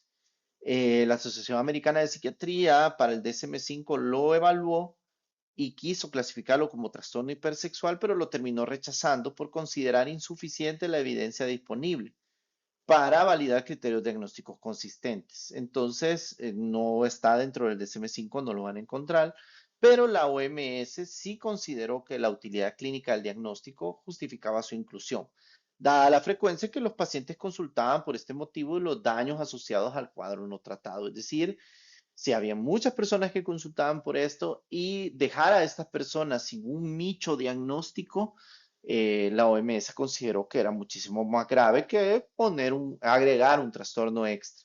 Existe una tensión nosológica importante, digamos que todavía hay como alguna discusión si digamos, este trastorno por conducta sexual compulsiva es un trastorno de control de los impulsos, es un tipo de adicción o es un trastorno del espectro obsesivo compulsivo. Pues hasta ahora lo han clasificado como un control de los impulsos, pero comparte rasgos con las adicciones, ya que genera tolerancia, persistencia, aprecia consecuencias adversas. También comparte rasgos con el espectro compulsivo, porque hay un alivio tensional después de que comete el acto. Y obviamente esto orienta un poco sobre el abordaje terapéutico del cuadro. ¿Cuáles son los criterios? Miren, hay un patrón persistente de fracaso en el control de los impulsos o necesidades sexuales intensas. Es decir, híjole, mire, hay algo que persiste, que es la persona constantemente tiene que estar teniendo relaciones sexuales. La conducta sexual repetitiva, perdón, como foco central de la vida, es decir, llega un momento en que ya no les interesa nada más que tener relaciones sexuales. Ya no les interesa ni conseguir un ascenso en su trabajo, ni estudiar, ni tener amigos, ni tener vida personal, ni practicar un deporte, aprender una habilidad. No, ya no les interesa nada. Simplemente quieren pasar manteniendo relaciones sexuales. Hay esfuerzos infructuosos, digamos, como para reducir o controlar la conducta, es decir, que, pues, chica, miren, el paciente ya lo intentó, no es que no lo ha intentado, pero a pesar de que ha intentado controlar estos impulsos, no ha podido. Em, la persistencia de la conducta a pesar de las consecuencias adversas o falta de satisfacción genuina. Es decir, llega al punto que el paciente ya que ha perdido a su pareja, ha perdido a su familia, trabajo, por lo mismo, a pesar de que ha tenido todos esos problemas por su conducta sexual, persiste en mantener esta conducta sexual. Y también el paciente pues ya va a llegar a un punto en que les va a decir de que en realidad obtiene muy poco o nulo placer de la conducta, pero que simplemente no puede parar. Y habíamos hablado también de los criterios generales, la duración tiene que ser al menos de 6 meses o más, con malestar significativo o deterioro funcional. Estos son los criterios que nos interesan que conozcan. Obviamente, el malestar que hemos hablado ya lo dejamos muy específico, que no debe de ser por un juicio moral, religioso, familiar, etcétera, por, digamos, como la frecuencia con la que esta persona está teniendo relaciones sexuales. Si el malestar es simplemente por eso, entonces no estamos ante un trastorno de conducta sexual compulsiva. Eso, ojo con el criterio de malestar, porque puede llegar a ser muy subjetivo. ¿Cuáles son las manifestaciones clínicas frecuentes? Pues la conducta repetitiva no solo piensen en relaciones sexuales convencionales, sino que puede tomar muchas formas. Y todas son potencialmente compatibles con este trastorno por conducta sexual compulsiva si se cumplen los criterios. Puede ser desde pornografía, uso compulsivo, frecuentemente con masturbación prolongada, horas frente a la pantalla, sexo casual, múltiples parejas, frecuentemente sin protección y sin satisfacción en realidad. Utilizan aplicaciones o servicios de prostitución, cibersexo, videochat erótico con tal de estar en esta conducta sexual. Masturbación compulsiva no relacionada con el consumo de pornografía, el chemsex, que es la conducta sexual asociada al consumo de sustancias. Esta es una categoría que últimamente está emergiendo mucho, por eso decidí también mencionarla. Las personas consumen altas cantidades de sustancias para mantener excitación sexual, poder seguir manteniendo relaciones sexuales a pesar de que ya experimentaron el orgasmo. Muchas personas se reúnen en lugares para consumir todas sustancias y poder mantener relaciones sexuales. Y una combinación de varios patrones de estos cinco anteriores que hemos visto que pueden alternar en el tiempo. No vayan a creer que, mencionó pornografía, entonces la pornografía se tiene que mantener. Puede ser de que haya estado unos meses con pornografía, luego derivó a aplicaciones de citas o aplicaciones de prostitución, para luego pasar a una masturbación compulsiva, pero todas en realidad han sido manifestaciones de lo mismo, o un trastorno por conducta sexual compulsiva. Obviamente, como cualquier cuadro, tiene un diagnóstico diferencial que debemos descartar antes de diagnosticar. Podríamos estar ante un episodio maníaco o hipománico, demencia frontotemporal, podría presentar estas conductas de desinhibición, trastorno por consumo de sustancias como la cocaína, la metanfetamina, el MMDA, otros estimulantes pueden provocar este tipo de conducta, fármacos dopaminérgicos, el TOC con obsesiones sexuales y la conducta culturalmente esperada pueden presentarse como un diagnóstico diferencial para este cuadro. Es decir, cuando el paciente, después de que nosotros lo evaluamos, también tenemos que descartar otras causas que podrían estar provocando este comportamiento. ¿Cuál es el abordaje clínico? Miren, hasta ahorita la ciencia médica, ¿qué es lo que nos dice que es lo que mejor puede utilizarse en la psicoterapia? Es el pilar del tratamiento, la terapia cognitivo-conductual, el mindfulness, terapia de aceptación, terapia de pareja cuando hay conflicto relacional significativo e incluso hay grupos de apoyo de 12 pasos, así como los alcohólicos anónimos. Hay adictos al sexo anónimos y similares, son complementarios como una terapia de grupo, pero no sustituyen a los primeros, veas, que la terapia cognitivo-conductual individual, ¿veas? Porque se busca identificar disparadores, en qué momento es que se le activa esto de buscar conductas sexuales, reestructuración sobre cogniciones disfuncionales, construir conductas alternativas, etcétera.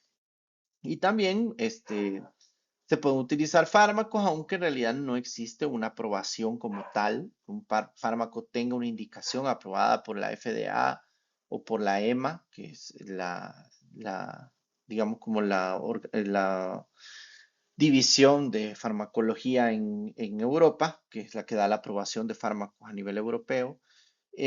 Únicamente se utilizan fármacos cuando ya encontramos casos moderados o severos o cuando hay respuesta insuficiente con la psicoterapia. Se utiliza inhibidores selectivos de la recaptación de serotonina porque pueden provocar una baja de la libido por un efecto secundario y aprovechamos ese retraso eyaculatorio y disminución del impulso para estos pacientes utilizando estos medicamentos. Digamos que la naltrexona, que se puede utilizar para cuadros de problemas de consumo de alcohol, se utiliza generalmente cuando hay comorbilidad con uso de alcohol o cuando el patrón es predominantemente, digamos, como muy fuerte, se puede utilizar. Aquí les pongo la dosis. Y ya en casos como comorbilidad parafílica con riesgo a terceros, los antiandrógenos, pero estos pues ya son especializados, ya tienen que, ya ahí nos metemos en un lugar muchísimo más complejo. Ahora, lo que hablábamos con respecto a parafilia, que no es igual a trastorno parafílico, y genuinamente esta es la idea más importante de este subtema, porque esto produce muchísimos errores. Recuerden, parafilia solo es una variación del interés sexual.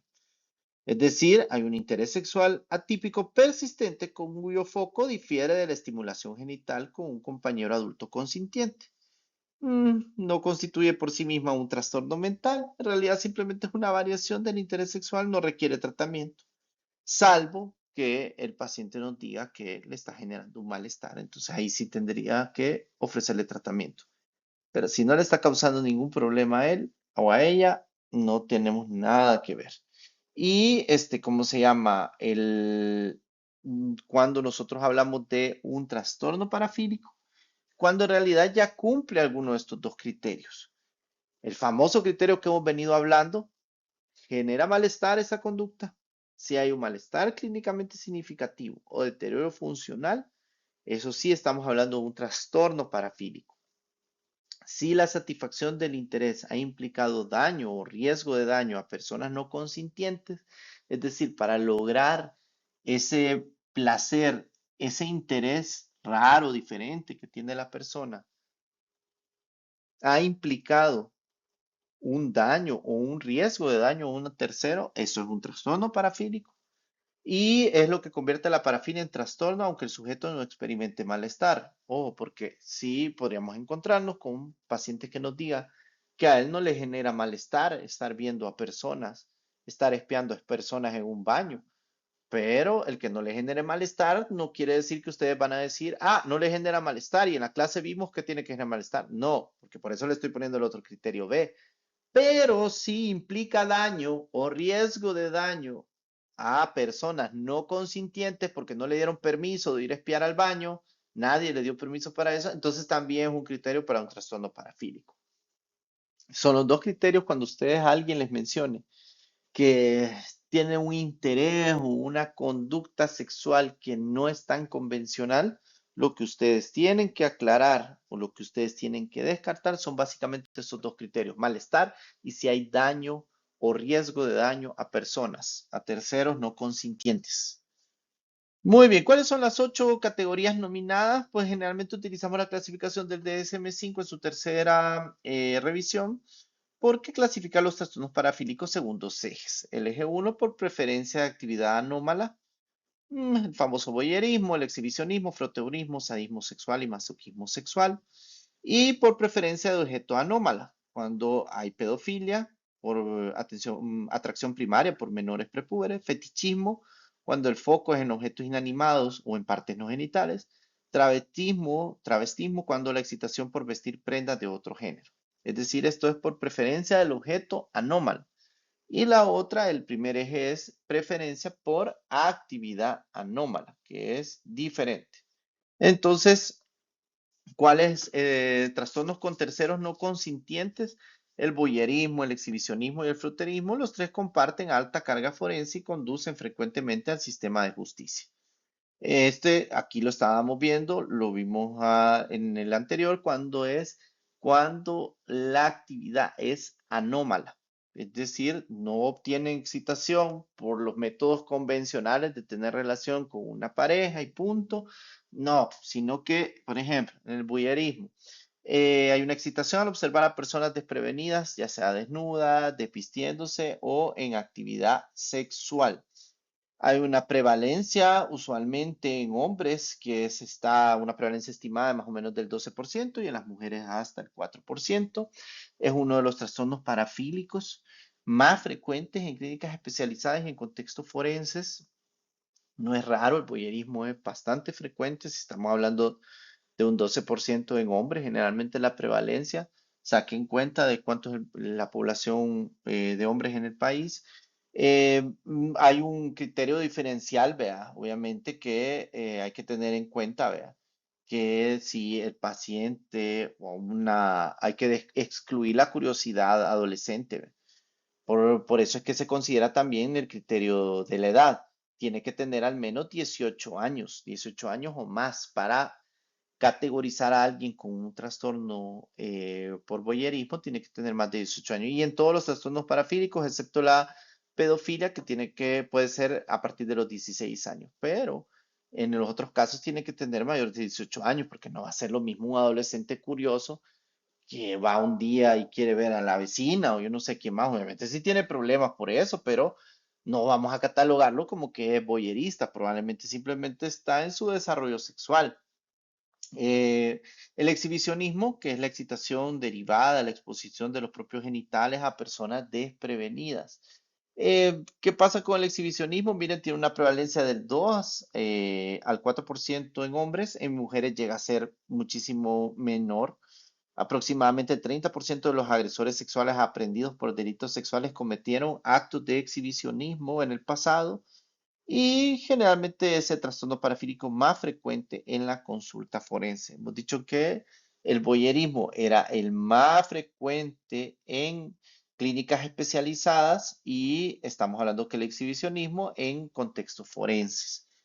Se excluye la disminución por demencia frontotemporal o esquizofrenia. Ustedes se van a dar cuenta que hay pacientes que ya están cruzando por un cuadro de demencia que pues, ya tienen una desinhibición sexual, llegan a salir desnudos de su casa o pueden buscar a otra persona pensando dentro de su deterioro cognitivo que esta persona quiere tener relaciones sexuales con él o con ella y puede quitarse la ropa, pero no lo vamos a catalogar como una demencia y también es exhibicionista el paciente. No, en este caso se descarta, ya que está pasando por un cuadro de demencia. Dijimos que el cuarto criterio, que era el de exclusión, dijimos que la conducta no fuera mejor explicada por otro trastorno mental, consumo de sustancias, medicamento, enfermedad orgánica, etc.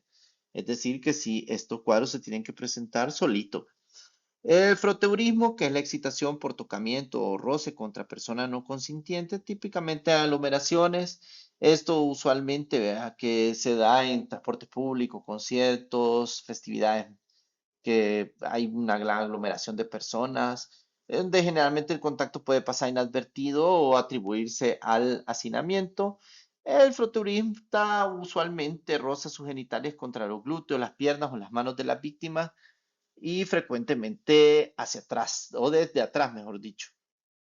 La prevalencia exacta obviamente es desconocida, pero se estima que hasta un 30% de varones adultos en población general puede haber realizado al menos un acto froteurístico, aunque solo una minoría cumple criterios completos para el trastorno. Ya dijimos que si se presenta una vez, pues no lo es. En pacientes ambulatorios con trastorno parafílico o hipersexualidad, el 10 al 14% cumple criterios para froteurismo, es decir, cuando ya hay estos cuadros que ya presentan un trastorno de parafílico o de conducta de hipersexualidad, lo que hablábamos de la conducta sexual compulsiva, o trastorno por conducta sexual compulsiva, generalmente del 10 al 14% también cumple criterios para el froteurismo.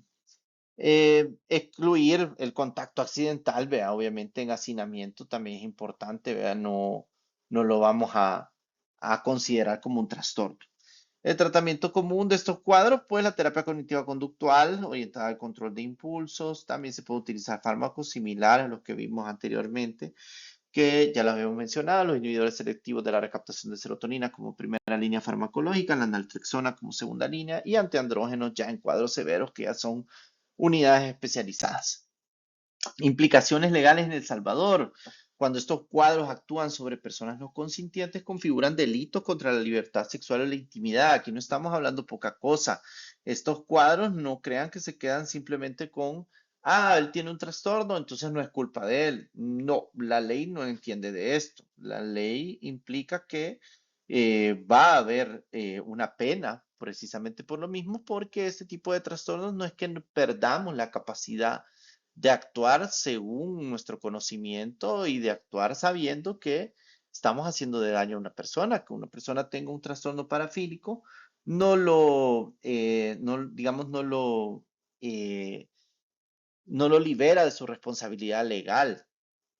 Todo este tipo de cosas pueden tener penas hasta de años. Incluso si se da con menores, puede llegar a ser muchísimo más agravado las penas, así que es importante también mencionarle al paciente, si alguna vez nos menciona este tipo de conductas, que obviamente eso no solo implica el malestar clínico que le puede estar provocando tener este tipo de conductas, sino que va a terminar en la cárcel. Trastorno por pedofilia, miren, esto lo pongo aparte porque obviamente tiene consideraciones específicas. Es la atracción sexual primaria o exclusiva hacia niños prepuberales, es decir, menores o iguales a 13 años. Existe un consenso clínico en que es una orientación sexual estable que se manifiesta en la adolescencia o juventud temprana. Es decir, no es que alguien ya en su vida adulta de 40, 45 años va a empezar a tener este tipo de atracción. Generalmente y prácticamente hay un consenso que esto se desarrolla en edades tempranas. No es lo mismo una atracción a una conducta. Existen personas con pedofilia que nunca actúan sus impulsos por contención voluntaria, es decir, por sus principios religiosos, morales, por temor a la ley, por principios éticos, sienten atracción por menores, pero nunca actúan. Y existen perpetradores de delitos contra menores que no son pedófilos en el sentido estricto, sino que simplemente aprovecharon la oportunidad. O sea, un hombre que simplemente es abusador, no solo abusa de adultos, sino que lo dejan solo con una niña, con un niño y probablemente también lo abuse. Y no por ende es que va a decir, ah, es que yo lo hice porque soy pedófilo, estoy enfermo. No. Entonces es importante diferenciar entre atracción y conducta. ¿Cuáles son los criterios diagnósticos? Pues hay fantasías, impulsos, conductas sexuales recurrentes con menores prepúberes durante al menos más o igual a 6 meses. Ha actuado sobre estos impulsos o le causa malestar marcado o dificultad interpersonal.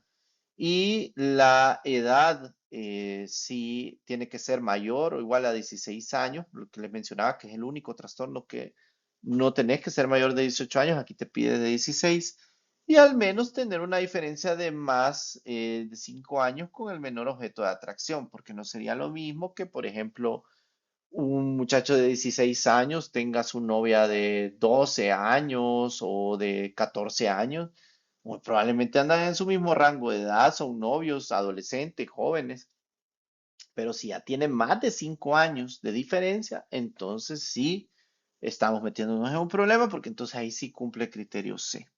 Durante algún tiempo, miren, se discutió con respecto a la hebefilia, aquí se los pongo hebefilia, que esto tiene que ver atracción hacia menores en pubertad temprana, entre los 11 y los 14 años. Se intentó manejar como una categoría separada, fue evaluada y rechazada en el 2013 por la Asociación Americana de Psiquiatría, porque no se consideró suficientemente válido como para tener, ¿cómo se llama? Un trastorno específico de hebefilia entre los 11 y 14 años, que alguien sintiera atracción por un menor de esa edad para dejar solo a menores de 11 como pedofilia. Entonces, en realidad, de 13 años para abajo, hay atracción de una persona mayor de 16 años y con más de 5 años de diferencia. Eso es un trastorno por pedofilia. Acá ya les mencioné, hay especificadores. El DSM-5 sale como tipo exclusivo cuando solo son menores, que por los que siente atracción. Puede ser no exclusivo cuando también siente atracción por personas adultas de su misma edad, etcétera, o mayores. Sexo de los menores, niños, niñas o ambos es por los que siente atracción. Limitado al incesto cuando los menores son del propio entorno familiar. Hay quienes únicamente sienten atracción, ¿cómo se llama? Cuando este, el niño o el menor forma parte de su familia. Si está fuera de su familia no siente atracción, eso también el DSM-5 lo logra diferenciar o lo pone como un subtipo limitado al incesto. Uno de los desafíos clínicos más complejos de la psiquiatría hay tres principios orientadores que guían la actuación con estos cuadros del trastorno por pedofilia. Es, como ya les dije, distinguir entre el paciente y la conducta. Es importante que tengamos en cuenta, como les mencionábamos, que el sujeto que consulta voluntariamente por impulsos no actuados merece atención clínica, no condena. Hay programas en algunos países, como el de Dukenfield en Alemania y Stopping Now, demuestran que el tratamiento precoz previenen otras ofensas. Es decir, miren, muchas veces las personas que están pasando por esto buscan atención clínica. Obviamente sienten un gran conflicto emocional por sentir esta atracción por menores. Entonces, buscan atención y muchas veces cuando consultan voluntariamente, no han actuado, simplemente han experimentado esa atracción, han estado cerca de niños, han visto niños y han sentido estos impulsos, pero no han actuado. Muchas veces reciben la censura de parte del médico y únicamente reciben amenazas, lo juzgan y él está buscando ayuda. Es una enfermedad. El problema es cuando ya se actúa, ya entramos en un delito, es muy diferente. Entonces, se debe tratar siempre que sea posible. Se ha demostrado que el tratamiento de estas personas, ofrecerle la terapia cognitivo-conductual, tratamiento farmacológico, etcétera, reduce reincidencia en perpetradores y mejora la funcionabilidad en pacientes no perpetradores. Es decir, estos van a ir cediendo con estas ideas, van a ir cediendo con estos impulsos, van a poder tener una vida más adecuada. Y obviamente el tercer principio orientador es que se debe proteger al menor por encima de todo. Cuando se identifica una víctima actual o riesgo concreto sobre menor identificable, las obligaciones legales y éticas de denuncia priman sobre la confidencialidad del paciente. Si ustedes en algún momento están con un paciente que les manifiesta que tiene identificada una víctima o que ha abusado de un menor, están en la obligación de comunicarlo, denunciarlo a la fiscalía. Eso es parte de nuestras obligaciones éticas como profesionales de salud. Y acá les pongo obviamente la escalera terapéutica, así como la habíamos visto, no solo la psicoterapia, sino también la farmacoterapia, medicamentos de primera línea, coadyuvantes, ya medicamentos más intensos o máximos cuando ya se utilizan medicamentos más, digamos, como buscando inhibir incluso con mayor intensidad la respuesta sexual de estos pacientes. El marco legal en El Salvador, como les he mencionado, en cuanto a orientación interna no actuada, no es delito. No es delito tener este trastorno. El delito es actuarlo, que ya ejecutes estos deseos.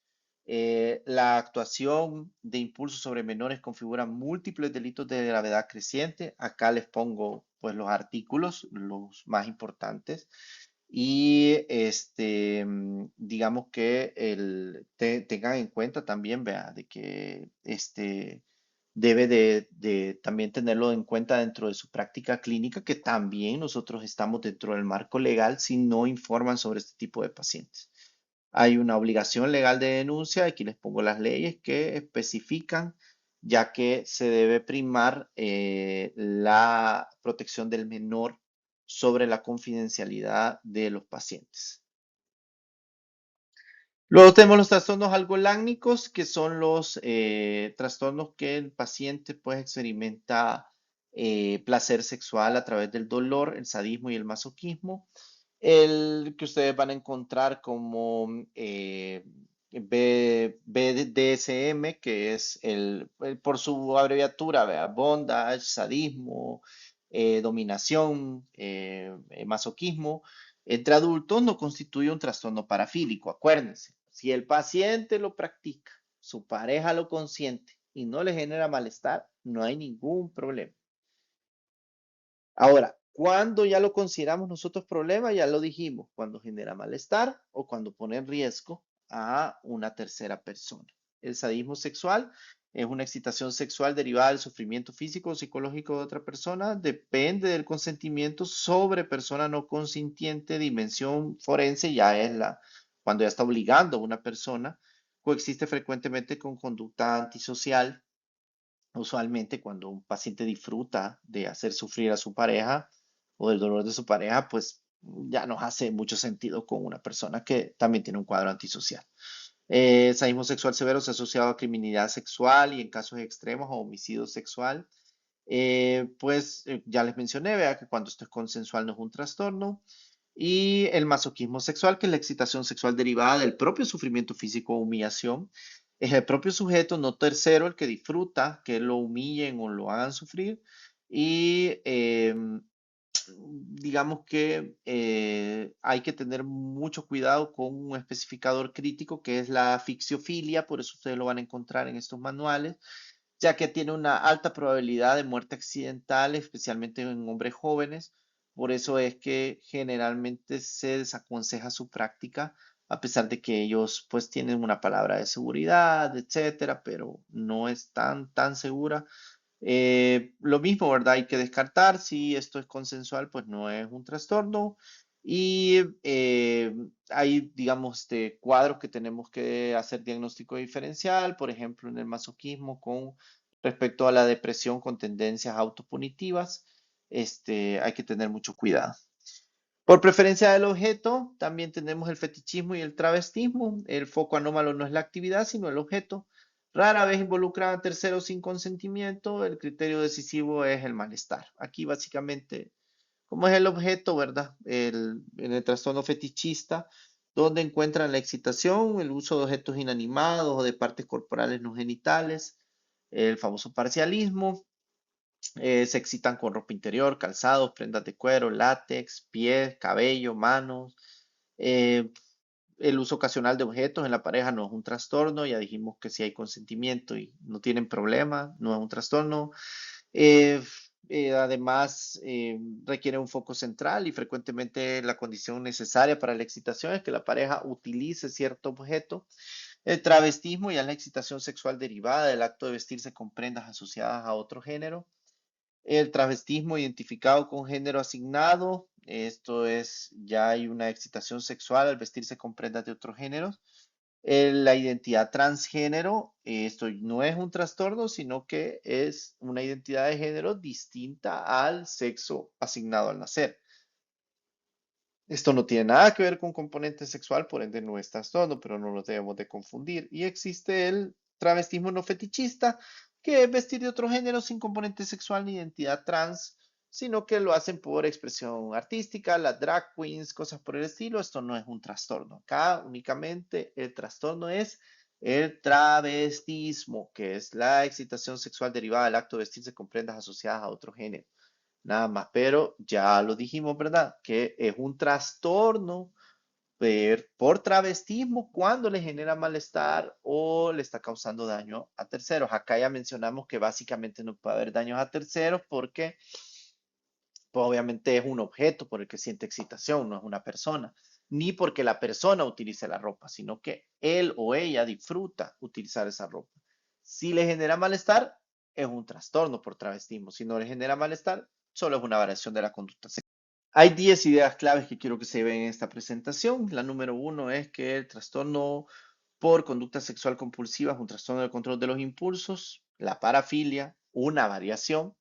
Cuando ya le sumamos a la parafilia malestar o daño, ya es un trastorno parafílico. La conducta típica entre adultos consintientes sin malestar ni daño no es un trastorno. El malestar derivado solo de juicios morales no basta para diagnosticar trastornos tampoco. El criterio temporal mínimo de 6 meses se aplica a todos los cuadros. Voyerismo, exhibicionismo, frotteurismo y pedofilia implican terceros sin consentimiento. Esto tiene una alta carga forense, es decir, penado. En pedofilia, la actuación sobre menores cumple el criterio B, aunque el sujeto no experimente malestar. Ya dijimos que pueden encontrarnos personas que no digan que ellos no experimentan malestar, pero están dañando a terceras personas. Es un trastorno. Ya hablamos del BDSM consensual, no es un trastorno. El sadismo sobre personas no consintientes sí lo es y también es delito. El travestismo no es identidad transgénero, confundirlo es un grave error. El travestismo es cuando recibís excitación sexual a partir de vestir las prendas del género opuesto. El médico salvadoreño tiene obligación legal de denunciar abuso sexual contra menores y esto prima sobre la confidencialidad con el paciente. Y el tratamiento, la terapia cognitivo-conductual, esto es por sus siglas en inglés, como un pilar fundamental, los inhibidores selectivos de la recaptación de serotonina de primera línea, naltrexona y antiandrógenos en casos severos que deben de conocer. Probablemente no los manejen, pero lo deben de conocer. Vamos con la siguiente. Esta ya es el último subtema, este es el subtema 6, enfermedad psicofármaco-bisexualidad, que como les mencionaba, lo hemos agregado en esta presentación. El médico atenderá a pacientes con disfunción sexual de origen médico y iatrogénico. No parafilias, no van a ser tan común las parafilias, aunque sí las van a poder ver, pero van a encontrar muchos pacientes con disfunción sexual que generalmente la causa es secundaria. Hay que tener en cuenta la sexualidad, la enfermedad médica y mecanismos vasculares, neurológicos, endocrinos, mecánicos o psicológicos, y el reconocimiento es indispensable para el diagnóstico diferencial. ¿Qué cuadros son los que quiero que tengan en cuenta? La diabetes mellitus, obviamente por la neuropatía y la vasculopatía que produce. Como les mencionaba al inicio de la presentación, puede haber hasta un 50% de disfunción eréctil en mayores de 60 años. Puede haber disminución de la lubricación y el deseo, las patologías cardiovasculares por la vasculopatía que produce. La disfunción eréctil precede al evento coronario en muchos casos y debe explorarse como marcador temprano también. Problemas hormonales, el hipogonadismo, hipotiroidismo, hiperprolactinemia. Las neurológicas, el sistema nervioso central y periférico, cuadros como esclerosis múltiple, lesión medular, Parkinson, accidente cerebrovascular, que pueden provocar alteraciones de la respuesta sexual completa. El cáncer y las secuelas, obviamente pacientes que pasan por cirugías que muchas veces llegan a ser mutilantes, radioterapia, quimioterapia, en cuadros como cáncer de próstata, mama, colon, cuadros oncológicos, ginecológicos, pueden haber afectaciones por intervenciones y por tratamientos sistémicos. En cuadros renales y hepatopatías crónicas, pues ya son causas multifactoriales, vea, cuadros de uremia, alteraciones hormonales, fatiga, depresión asociada, disfunción sexual frecuente y subconocida. Otras condiciones médicas relevantes, psiquiátricas como la depresión y la ansiedad, pueden provocar alteraciones en el comportamiento, en el desempeño sexual de los pacientes. Reumatológicas como el dolor crónico, también el EPOC y enfermedades dermatológicas pueden provocar alteraciones en la conducta sexual. Disfunción sexual inducida por psicofármacos. Esto también es una de las causas más frecuentes y más subdiagnosticadas de disfunción sexual. Su manejo es responsabilidad clínica central, es decir, muchas veces los pacientes ya se encuentran con antidepresivos, por ejemplo, que es el primero que les pongo, que es el más frecuente, ya se sienten de buen estado de ánimo, ya controlan mejor sus pensamientos, ya se sienten más tranquilos, duermen bien, pero han tenido una disminución del deseo, anorgasmia, retraso eyaculatorio hasta el 60 o el 70%. ¿Cuáles son los fármacos más relacionados? La paroxetina y la fluoxetina son los de mayor impacto. Algunos antipsicóticos pueden producir hiperprolactinemia y esto que nos lleva, pues, aumento de la prolactina y amenorrea, galactorrea, disminución del deseo, disfunción eréctil en el caso de los hombres, por lo que se debe realizar cambios a antipsicóticos que producen menos cuadros de hiperprolactinemia. El litio y las benzodiazepinas pueden disminuir el deseo y la respuesta. Otros medicamentos como el topiramato o las benzodiazepinas, por la sedación central que produce, podrían provocar afectación del deseo y la excitación. Y hay fármacos de perfil favorable, como alternativas como el bupropión, mirtazapina, vortioxetina, que son, digamos, como más medicamentos de descubrimiento más reciente. Pueden favorecer para pacientes que están presentando estos problemas en el índole sexual. Se pueden hacer estrategias, esto es parte del manejo clínico, cambiar obviamente a medicamentos mucho más amables con los pacientes, una comunicación proactiva e informar desde el inicio sobre posibles efectos sexuales y preguntar activamente en el seguimiento. Es importante, por eso es importante lo que hablábamos de la historia sexual que se le hace al paciente. Pues es importante que tengamos en cuenta de preguntar, mire, y ¿cómo se llama? Teniendo relaciones actualmente con su pareja, cómo está la vida sexual, etcétera. ¿Por qué? Porque si preguntamos eso, pues obviamente también consideramos con respecto a la sexualidad del paciente. Si uno le informa desde el inicio que puede llegar a presentar efectos secundarios por el uso de estos fármacos, pues obviamente puede ser que el paciente desde el inicio nos diga que busquemos otras alternativas. O puede que el paciente ya esté enterado al respecto y obviamente pues nos diga que considera que es más importante salir de su cuadro psiquiátrico y luego ponerle más atención al aspecto sexual. La disfunción sexual inducida por fármacos compromete sistemáticamente la adherencia, reconocerlo y comunicar la responsabilidad de la persona que prescribe el medicamento. Muchas veces los pacientes también abandonan estos medicamentos cuando ya ven afectada el área sexual y muchas veces hay quienes que preponderan, digamos como que predomina el área sexual a su estado mental o de salud mental y entonces dicen, pues yo dejo de tomar el medicamento, prefiero andar deprimido que no poder funcionar con mi pareja. Por eso es importante hablarlo en la consulta. Aquí les menciono otras estrategias clínicas de manejo. Cuando se identifica la disfunción sexual atribuible a medicación, el clínico dispone de un repertorio escalonado de opciones de manejo. Hay que esperar tolerancia, reducción de dosis, cambiar a otro medicamento, utilizar otro fármaco corrector, vacaciones farmacológicas, que esta en realidad es como una opción bastante limitada, es bastante polémica. Optimizar comorbilidades, mejorar otros aspectos de salud. También no solo vamos a pensar en el medicamento, si el paciente tiene una obesidad, pues también que baje de peso y va a presentar una mejor respuesta en la sexualidad. O si la dieta que está llevando, si no está control, no se toma el medicamento antihipertensivo, no se toma su medicamento para el control de la glicemia, etcétera.